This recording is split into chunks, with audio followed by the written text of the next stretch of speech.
There are two main classifications for digital footprints: passive and active.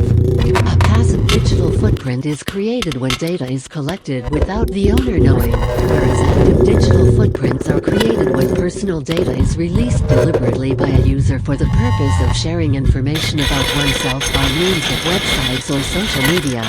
Passive digital footprints can be stored in many ways depending on the situation.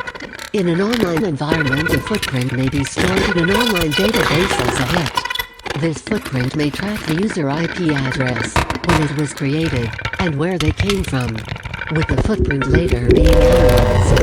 In an offline environment, a footprint may be stored in files, which can be accessed by administrators to view the actions performed on the machine, without being able to see who performed them.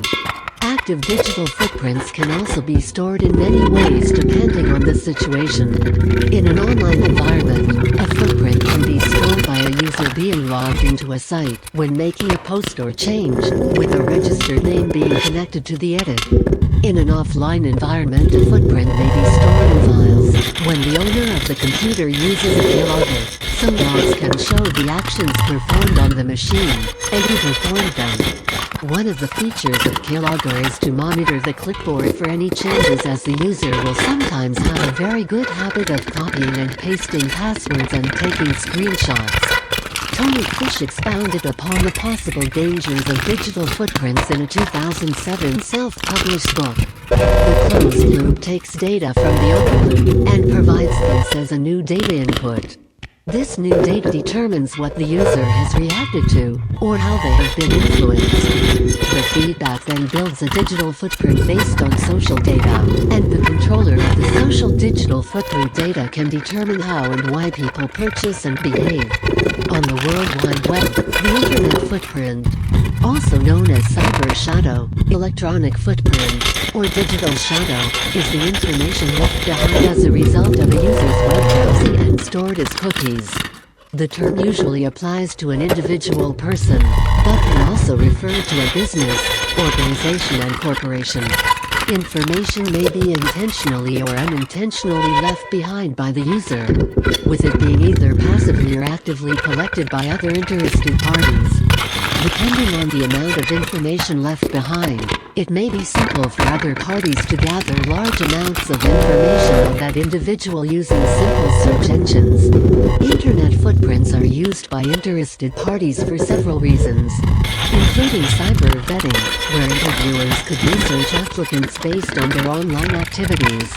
Internet footprints are also used by law enforcement agencies to provide information that would be unavailable otherwise due to a lack of probable cause. In addition, your digital footprint is being used by marketers in order to find what products a user may be interested in, or to inspire one's interest in a certain product based on similar interests. Social networking systems may record activities of individuals, with data becoming a live stream. Such usage of social media and roaming services allow digital tracing data to include individual interests, social groups, behaviors, and location. Such data can be gathered from sensors within devices, and collected and analyzed without user awareness. Facebook is one of many social media sites that collects an extensive amount of information that can be used to piece together a user's personality. Things such as the number of friends a user has can predict whether or not the user has an introvert or extrovert personality. Digital footprints are not a digital identity or passport, but the content and metadata collected impacts upon internet privacy, trust, security, digital reputation, and recommendation.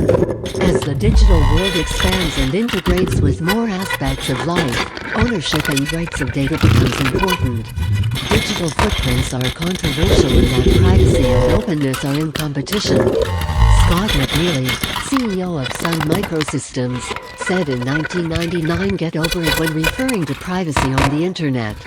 This later became a commonly used quote in relationship to private data and what companies do with it. Having a digital footprint could be a bit dangerous for students. College admissions staff and employers look through prospective students/employees' online profiles. What they find online could have a large impact on the decision they make. not have a hard time finding what is posted online. One way you can control what colleges or possible employers can